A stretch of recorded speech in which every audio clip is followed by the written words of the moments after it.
Welcome to Be Quick with Mick, the world's fastest and most amazing contingent workforce interview slash game show. I'm your host, Mickey Pelletier. Here's how it works. We'll start with some personal questions to get to know our guests on a more personal level because we're more than just contingent workforce experts, we're real people. We'll then have them answer a question from our book of truth. Finally, we'll wrap up with a challenge round featuring one of our contingent workforce related games. And remember, it's Be Quick with Mick. Answers need to be fast and straight to the point. Before I begin, I'd like to thank our sponsor, myBasePay. All right, now I'd like to introduce today's guest from myBasePay, Angela Alberty. Why don't you tell us a little bit about yourself and myBasePay? Awesome. Mickey, thank you so much for having me on. I feel honored to be having a Be Quick with Mick session with the CW meme king himself. So I don't know what I did to deserve this, but this is very exciting. My name's Angela. Obviously, I'm with myBasePay. I'm one of the co-founders and chief experience officer, and we basically are a workforce solutions shop. I think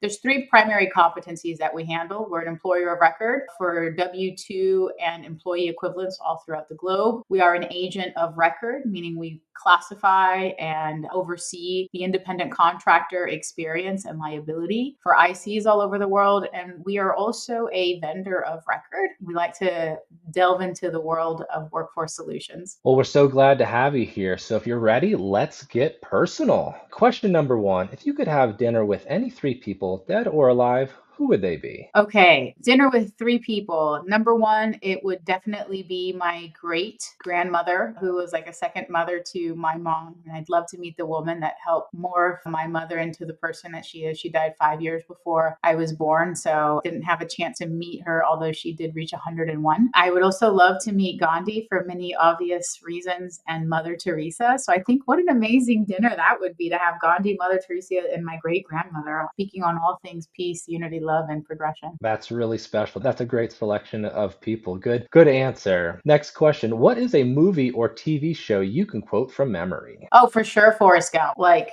for sure, like the whole Alabama accent, my mama kind of thing. Oh, and even Bubba's part on the Cajun shrimp boil, shrimp etouffee, like I love the whole Southern drawl and the feel of that movie. It's probably one of my favorite movies out there, and I've quickly come to memorize it. Oh man. Next time we get together, I want to hear some lines from you. That's great. All right, next question. What's your favorite way to relax after a stressful day? Somehow I have realized that every single question that I'm answering has an affinity with food. So I like to cook. Some people that are healthy and a little bit more sane like to go have a workout, like to go like maybe spend some time reading, maybe like disconnect. I'm in the kitchen usually cooking up a storm because I find that if I have a nice little maybe a glass of wine or some nice music and I'm able to cook something, it relaxes me. Great place to unwind and you're doing something productive with it along the way. All right, now it's time for the Book of Truth. Angela, can you pick a number between 1 and 600 for a random question? 77. 77.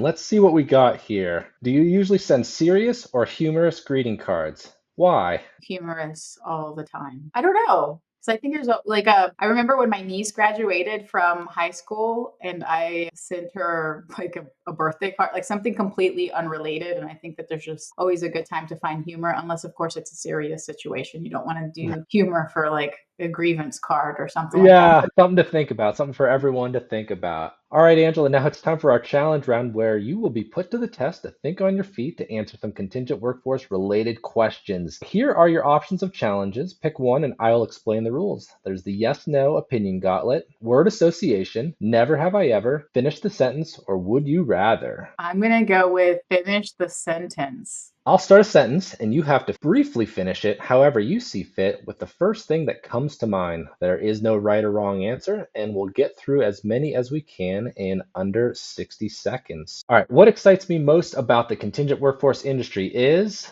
Well, outside of the fact that no one knows what we're doing if they're not within this space, I would say definitely the ability to engage in life changing economic opportunities through contract labor. I like that. The most important skill in contingent workforce management is Stakeholder buy in. the one thing every manager should know about contingent workers is You need them, you need to figure out how to use them, and they're probably going to be the majority of your worker population at at some point. Great answer. Last one here. The hardest part of implementing a contingent workforce program is? Oof, is there only one? There's only one hard part. I would go back to stakeholder buy-in, budgeting, vendor selection, and then deployment. I mean, those are all the things, right?